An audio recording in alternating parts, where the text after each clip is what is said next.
Assalamualaikum warahmatullahi wabarakatuh. Innal hamdalillah nahmaduhu wa nasta'inuhu wa nastaghfiruh wa na'udzu billahi min syururi anfusina wa min sayyiati a'malina. May yahdihillahu fala mudhillalah wa may yudlilhu fala hadiyalah. Asyhadu an la ilaha illallah wa asyhadu anna Muhammadan abduhu wa rasuluh. Allahumma shalli wa sallim ala sayyidina Muhammadin wa ala alihi wa ashabihi wa man tabi'ahum bi ihsanin ila yaumiddin. Amma ba'du. Para alim, ulama, asatid, murabbi, mubaligh, para kiai, sesepuh, bini sepuh yang saya hormati, Bapak Ibu jamaah salat subuh Masjid Al-Falah, muga-muga dipun paringi sehat nggih. Amin. Muga-muga sehat awake, sehat atine, sehat duwike. Amin. Alhamdulillah pula kita hari-hari ini sudah diberikan oleh Allah hujan. Namanya manusia, Pak, ketika dikai panas ya ngersulo, dikai udan terus ya ngersulo.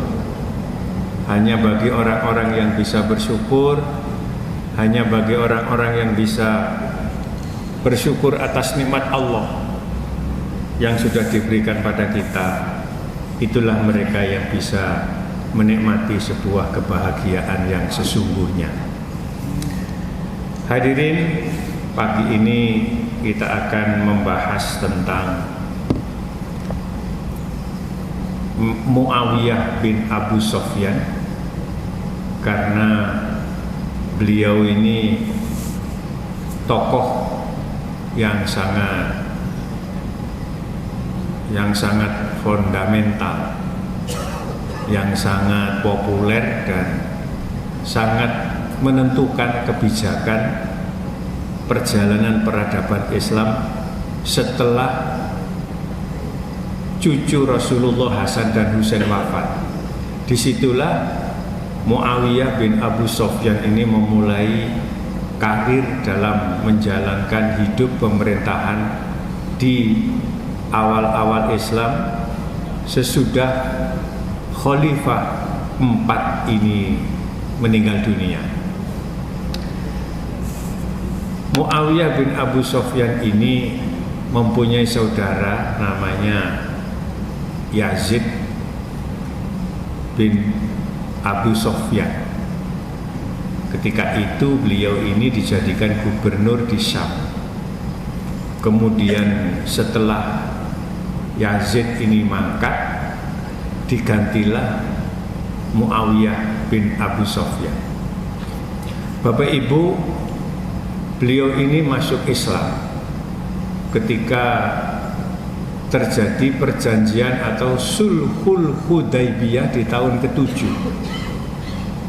Sulhul Hudaybiyah atau yang populer dengan istilah perjanjian Hudaybiyah atau perdamaian Hudaybiyah. Hudaybiyah itu nama sebuah desa, Pak. Sekarang tempat ini populer dengan nama Sumaisi. Jadi orang Arab, bahkan penulis-penulis modern dalam sejarah Islam itu menyebutnya Sumaisi. Kira-kira 30 km sebelah utara kota Mekah. Disitulah tempat di mana Rasulullah ketika itu melaksanakan umroh, karena pada tahun ke-6 Hijriah beliau ini umroh dan gagal. Kemudian di tahun ke-7 beliau umroh lagi, lalu disitulah terjadi perjanjian Hudaybiyah. Beliau hanya diberi waktu 3 hari setelah melaksanakan umroh, baru kemudian disuruh pulang kembali ke Mekah. Ketika terjadi perjanjian Hudaybiyah ini, Muawiyah bin Abu Sufyan ini berusia 24 tahun. Nah, beliau itu tertarik dengan sikap-sikap orang Islam dan tertarik dengan sikap Rasulullah dengan isi perjanjian Hudaybiyah ini. Karena apa? Karena secara dohir perjanjian ini sangat merugikan bagi umat Islam. Tetapi Rasulullah memandangnya justru dibalik yang ada itu. Yang pertama, 10 tahun ke depan tidak boleh melakukan perang. Wes api. Yang kedua, orang Mekah yang ikut ke Madinah, permintaan orang kafir harus dikembalikan ke Mekah. Orang Mekah yang ikut hijrah ke Madinah harus dikembalikan ke Mekah. Orang Madinah yang ikut ke Mekah tidak boleh dikembalikan ke Madinah. Ini nek dilihat secara dohir, Pak. Iku gawe saenake dhewe. Tapi Rasulullah punya pemikiran yang jauh lebih baik. Gak masalah. Orang Mekah yang ikut ke Madinah diminta untuk dikembalikan ke Mekah. Rasulullah mengiyakan. Kenapa kok mengiyakan? Bagi Rasulullah, orang Mekah yang ikut ke Madinah berarti dia sudah Islam. Dikongkon balik nang Mekah gak apa-apa karena mereka sudah masuk Islam dan akan bisa berdakwah di Mekah. Orang Madinah yang ikut ke Mekah tidak boleh dikembalikan ke Madinah. Gak apa-apa, Rasulullah mengikutinya aja. Apa untungnya? Orang Madinah yang ikut Nabi ke Mekah berarti dia sudah masuk Islam juga. Kalau disuruh tinggal di Mekah, gak apa-apa, dia bisa berdakwah di Mekah. Ini yang tidak dipahami oleh orang kafir Quraisy. Bapak Ibu, kenapa sejarah ini harus kita pelajari? Karena 70% Al-Quran itu hanya berisi sejarah. Tetapi Al-Quran bukan kitab sejarah. Untuk apa sejarah ini dituangkan oleh Allah? Inilah kemudian Allah menyuruh kita dengan akal, pikiran, budi pekerti, jantung kalbu kita, faktabiru ya ulil albab, agar kita ini bisa mengambil pelajaran. Di surat Hud ayat 120, di sana Allah menyatakan wa kullan naqussu 'alaika min amba'ir rusuli ma nusabbitu bihi fuada. Wa kullan naqussu 'alaika min amba'ir rusuli, dan semua kisah para rasul itu aku ceritakan dalam Al-Qur'an. Untuk apa? Ma nusabbitu bihi fuada. Untuk memperkokoh, mempertebal keimanan kita. Bapak Ibu, nanti mudah-mudahan kita diberikan oleh Allah banyak kesempatan, banyak rezeki, sehingga bisa banyak mengunjungi Mekah, Madinah, dan Masjidil Aqsa. Bapak Ibu, kalau ada orang itu haji atau umroh, dia tidak mengerti sejarah, di sana tidak bisa menikmati bagaimana perjalanan ritual itu.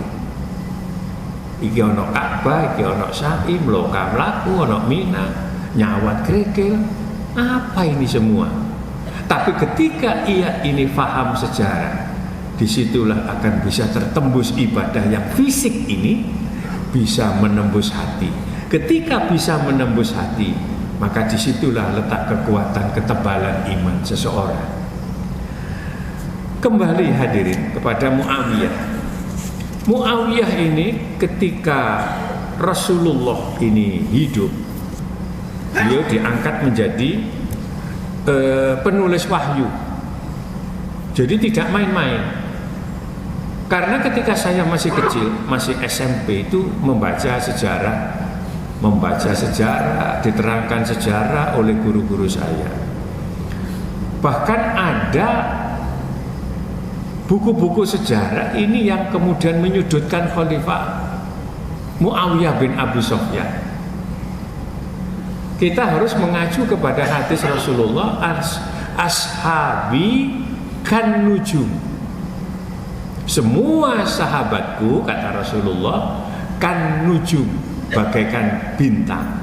Artinya kalimat ini sebuah kinayah, sebuah majas bahwa sahabat-sahabat Nabi itu adalah orang-orang baik, termasuk Muawiyah bin Abu Sufyan. Bapak Ibu, Rasulullah pernah berdoa begini, Allahumma ja'alhu hadiyan wa mahdiyan wahdi bihi. Ya Allah, jadikanlah Muawiyah ini orang yang bisa menghantarkan petunjuk dan orang yang bisa menyebabkan orang lain mendapat petunjuk. Ini doa Rasulullah. Doa Rasulullah ini menjadi bukti bahwa Muawiyah adalah orang yang baik, sahabat Rasulullah yang baik, tidak seperti sejarah yang dituangkan oleh kelompok Syiah yang sangat membenci sebagian sahabat Rasulullah, termasuk Muawiyah bin Abu Sufyan. Hadirin, beliau ini setelah menjadi gubernur di Mesir, beliau melakukan sebuah penyatuan wilayah. Jadi wilayah-wilayah di negeri Syam itu dijadikan satu, kemudian dia pimpin dia yang menjadi gubernur. Ini dilakukan beliau dalam rangka untuk mempermudah, kemudian untuk mengakomodir semua yang ada di wilayah-wilayah itu, sehingga secara manajemen, secara pengawasan itu jauh lebih mudah. Itu yang pertama. Sehingga wilayah Palestina dijadikan satu dengan wilayah Rom dan seterusnya. Kemudian yang kedua, beliau ini dipercaya untuk memperluas wilayah tidak hanya di negeri Syam. Kalau kita bicara negeri Syam sekarang, Pak, itu adalah Palestina, Lebanon, Syria, kemudian Lebanon, Jordan. Ini sekarang yang disebut dulu yang namanya negeri Syam. Karena negeri Syam itu sekarang tidak ada. Yang ada dalam sejarah. Walaupun di Quran itu ada, tapi negeri Syam sendiri yang mana? Yaitu yang termasuk wilayah sekitar Palestina. Nah, itu kemudian beliau menjadikan satu. Kemudian yang kedua, Muawiyah bin Abu Sufyan ini adalah orang pertama yang menjadikan sistem pemerintahan ini seperti kerajaan pada waktu Khalifah Umar bin Khattab. Makanya kemudian beliau ini banyak kontroversi dengan kekhalifahan Umar. Beliau menjadi khalifah yang sangat sederhana, pakaiannya saja cuma satu setel. Muawiyah tidak. Beliau menjadikan Irak itu, Basra itu menjadi ibu kota negeri Syam termasuk, itu menjadi sebuah hampir mirip kerajaan. Ketika dia pergi ada pengawalan, ketika ada orang tamu masuk harus ada ajudan melewati dan seterusnya. Dan itu tidak terjadi pada diri Umar bin Khattab. Umar bin Khattab itu tidak punya istana, Muawiyah punya. Tapi dia bisa memberikan argumentasi. Apa? Ketika ditanya, kenapa kamu memimpin pemerintahan seperti ini mewahnya, seperti ini megahnya? Apa jawabnya? Di sini banyak spionase, di sini banyak mata-mata, di sini banyak musuh dari orang-orang kafir. Dan ini aku lakukan agar umat Islam itu punya wibawa. Nah, di sini, Pak. Terlepas kita tidak boleh menuduh seseorang jelek, tapi ya apa yang dohir, apa yang diucapkan itu yang harus kita pakai. Nah, zaman sekarang, Pak, kalau ada presiden melarat, ya piye presiden ini melarat.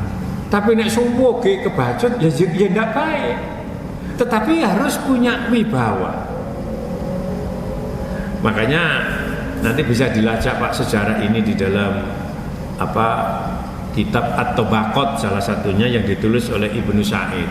atau sampai bisa membaca kitab At-Tarikh karya Ibnu Jarir At-Tabari, cukup besar ya. Atau membaca kitab apa ini namanya, Bidayah wa Nihayah, ya nggak banyak itu. Ini diterjemahkan Pak, terjemahnya 23 jilid, kitabnya besar memang, 3 jilid besar itu diterjemah bahasa Indonesia, 23 jilid.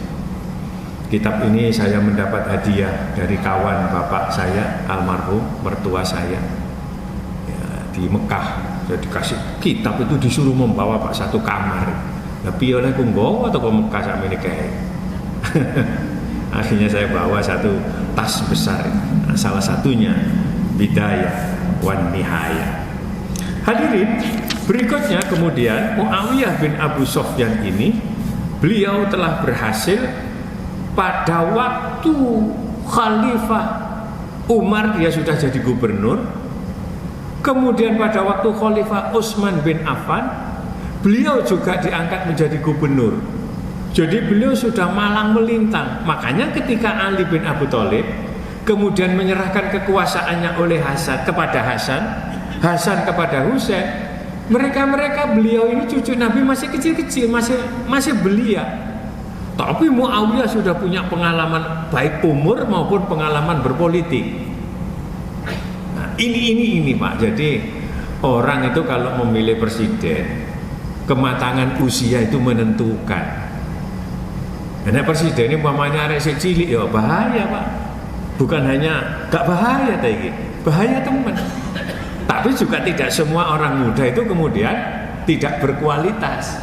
Nah, sekarang itu sepertinya debat wakil presiden koyo ditiadakan Pak. Iya, aku yang ngenteni ya apa iku debat wakil presiden Profesor Dr. Mahfud MD, wah, karo Gibran misalkan ya. Apa ya? Menanti saya itu Pak, menanti. Dengan pengalaman politik yang sudah sekian malang melintang dengan seseorang yang baru menjadi gubernur. Wah, itu hebat itu nanti. Bukan berarti merendahkan, bukan. Orang pengen tahu kebaikan itu boleh Pak. Jangan suudon lah. Nah, ini tahun politik, harus hati-hati ngomong. Harus hati-hati. Kampanye di masjid juga oleh. Sama golek itu ngene hadis ngene Quran Pak. Endi sing larangan? Kampanye nang masjid gak oleh. Gak ada Pak. Itu kan masyarakat kita yang wedi. Iya. Silakan kampanye. Kalau saya misalkan menjadi gubernur masjid ini, setiap kali ada calon presiden, saya suruh kampanye semuanya bergantian. Baru keren. Nah, wong saiki wedi masjid ge ibadah, ge salat. Kapan majunya? Zaman Rasulullah masjid itu buat latihan perang, Pak. Anggar, latihan pedang itu di masjid. Menyusun strategi di masjid. Yang Rasulullah tidak suka kalau ada orang di masjid dadakno sing diomongno bisnis. Itu yang beliau tidak suka. Karena itu kemudian berdoa, ya Allah, kalau ada orang mencari barang hilang di masjid, muga-muga gak ketemu. Kalau ada orang melakukan transaksi jual beli di dalam masjid, muga-muga gak bati. Tapi mengatur strategi politik, wah itu harus itu di masjid. Mantap itu pun. Nah, kemudian beliau ketika pada Utsman bin Affan, beliau meminta izin kepada Khalifah Utsman untuk melakukan perluasan. Dan itulah yang dilakukan yang saat ini orang umat Islam pertama yang melakukan pembentukan angkatan laut, armada laut, Muawiyah bin Abu Sufyan. Bayangkan Pak, beliau orang pertama yang membentuk armada laut. Beliau menunjuk seseorang sahabat yang bernama Abdullah bin Qais. Abdullah bin Qais ini ditunjuk menjadi panglima. Kalau sekarang menjadi laksamana. Ketika dia melakukan bukan perluasan ya, melakukan pertahanan negara Islam waktu itu sampai ke Romawi, dan Romawi kemudian terdesak, kemudian mengambil posisi di Konstantinopel, yang kemudian nanti Konstantinopel ini direbut kembali oleh Al-Fatih. Nah, ketika itu beliau Abdullah bin Qais ini membawa 50 kali pertempuran. Itu pertempuran laut, Pak. Kalau panjenengan menjadi tentara angkatan laut, harus paham sejarah bagaimana Abdullah ibnu Qais ini memimpin pertempuran 50 kali perang, Pak. Apa yang menarik ketika beliau menjadi panglima? 50 kali perang ini tidak ada satupun kapal yang tenggelam. 50 kali perang ini tidak ada satupun prajurit yang mati. Dan itu tidak pernah terjadi dalam sejarah, Pak. Kecuali peristiwa Muawiyah bin Abi Sufyan membawa perdamaian dunia menyerbu ke Roma sampai mendesak tentara itu ke Konstantinopel. Kita ini saja, Pak, zaman Bung Karno mempertahankan kemerdekaan, berapa prajurit kita yang mati, termasuk Jenderal Laksamana Yos Sudarso dalam misi Trikora, meninggal, tenggelam, Pak, kelep, mati itu. Nah, itu luar biasa, dan ini sejarah mencatat itu. Kemudian beliau menjadikan sebagai seorang pemimpin, Muawiyah ini, Pak, adalah sosok seorang pemimpin pemerintahan sekaligus pemimpin agama. Kenapa begitu? Di Syam itu kalau waktunya sholat fardu, yang menjadi imam adalah Muawiyah. Dulu, Pak, zaman Orde Baru, saya tidak menangi Orde Lama, saya ini lahir tahun 65 saya, zaman PKI. Itu kalau zaman Orde Baru, orang perempuan pakai jilbab itu aja sudah aneh. Iya, zaman Pak Harto itu anak sekolah pakai jilbab masih dipandang aneh. Artinya ketika orang bicara agama itu seolah-olah sama dengan membicarakan sesuatu yang buruk terhadap negara. Nah, sekarang alhamdulillah, Pak, malah kita ini kalau mendatangi resepsi pengantin, kemudian ada wanita yang tidak pakai jilbab, malah aneh dalam pandangan kita.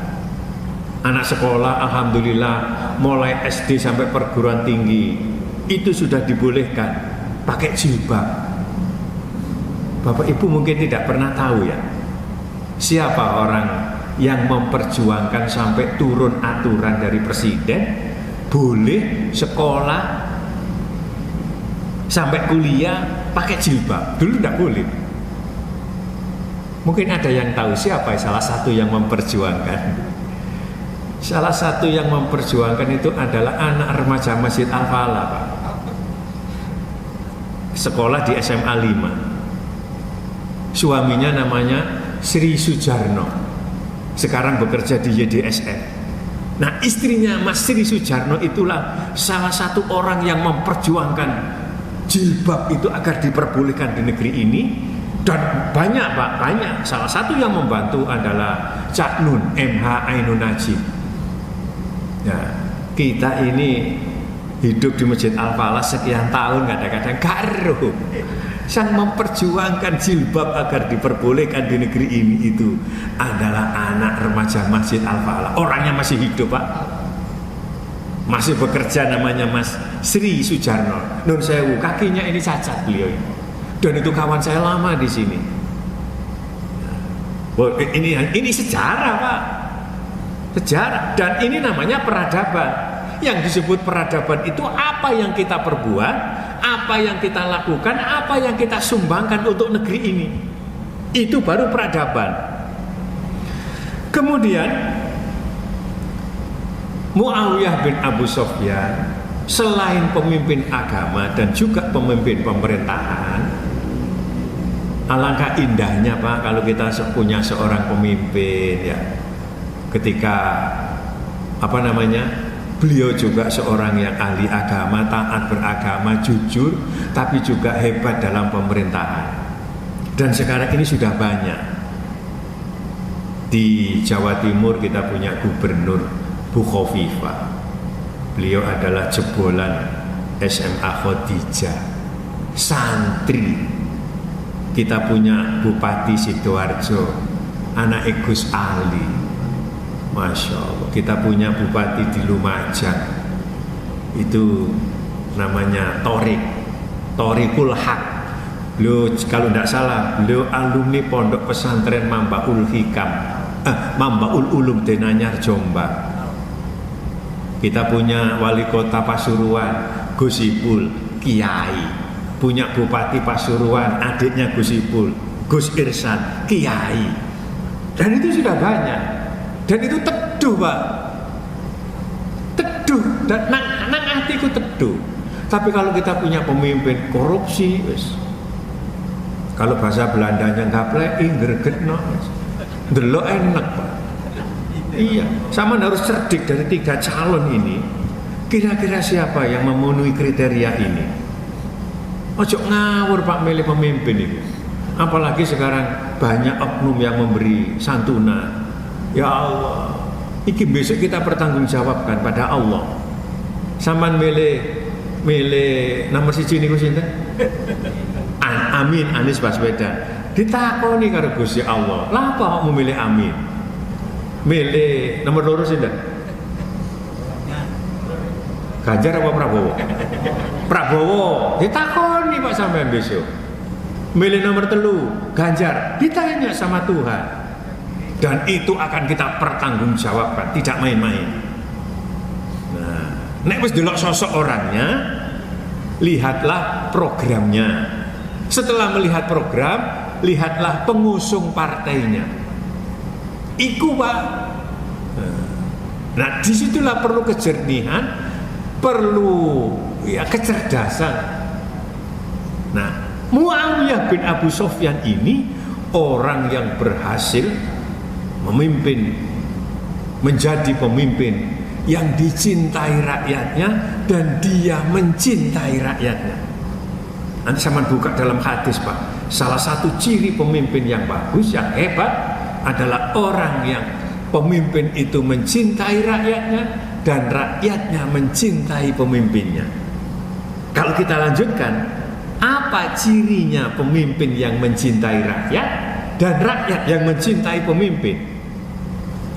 Pemimpinnya mau mendoakan rakyatnya dan mau memperjuangkan rakyatnya sehingga mau dan bisa berbuat adil. Rakyat yang mencintai pemimpinnya adalah rakyat yang mau mendoakan pemimpinnya.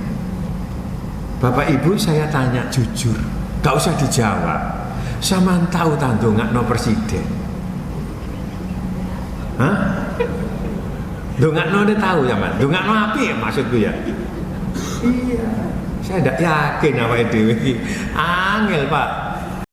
Makanya pemimpin itu nek gak api kita doakan, jangan kita hujat. Ada pemimpin sakit kita doakan. Kok gak mate-mate ya? Itu enggak bener. Misalkan Pak Luhut Binsar Panjaitan loro, kok gak mate-mate ya? Ya enggak boleh Pak. Doa yang enggak baik. Kita doakan bagaimana? Mudah-mudahan segera sehat, mudah-mudahan hatinya dibuka oleh Allah, kemudian Allah membuka hatinya menjadi seorang muslim yang baik.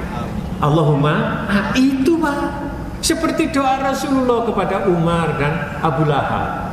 Ya Allah, besarkanlah Islam ini dengan masuk Islamnya salah satu dari 2 tokoh, Umar dan Abu Lahab. Allah membuka hati Umar. Hadirin, kenapa Muawiyah begitu tinggi derajatnya dan kenapa umat Islam ini di mata dunia sebegitu cepat perkembangannya? Karena beliau mempunyai tanah air yang harus diperjuangkan. Saya ingat kalimatnya Profesor Dr. Said Agil Sirot. Ibadah itu tidak wajib, tidak dipentingkan, lebih dipentingkan tanah air. Kenapa?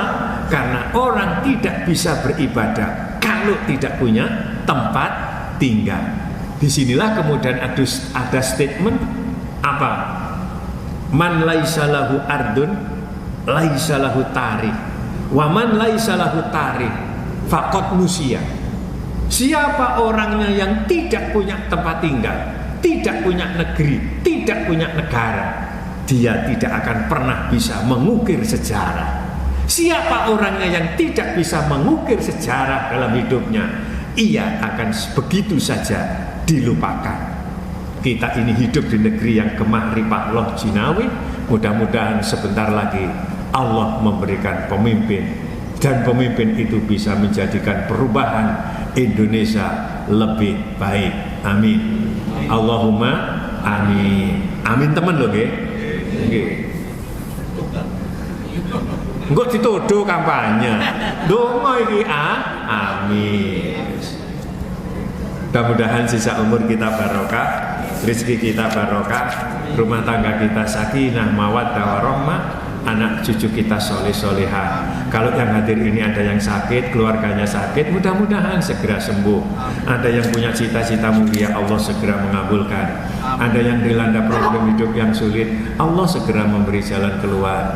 Mungkin masih ada di antara kita ini yang belum punya anak, cucu, menantu, Allah segera memberikannya yang baik. Ada di antara kita, keluarga kita yang belum ketemu jodohnya, Allah segera memberi jodoh yang baik, jodoh yang bisa menghantarkannya ke jenjang pintu surga. Anak cucu kita yang masih sekolah, kuliah, hidup di pondok pesantren, semoga ilmunya manfaat. Kita semua yang sudah haji tetap mabrur dan bisa kembali. Yang belum haji segera diberi kemampuan oleh Allah untuk bisa ziarah Mekah Medina di usia yang masih sehat. Yang masih punya hutang banyak, Allah segera memberikan kemampuan untuk bisa segera melunasinya. Yang belum punya pekerjaan, Allah segera memberikan pekerjaan sehingga mampu menghidupi diri dan keluarganya. Allah mencatat kita calon-calon penghuni surga, meninggal dalam keadaan husnul khotimah. Rabbana atina fid dunya hasanah wa fil akhirati hasanah wa qina adzabannar. Wa sallallahu ala Muhammadin walhamdulillahi rabbil alamin. Terima kasih, mohon maaf. Wassalamualaikum warahmatullahi wabarakatuh.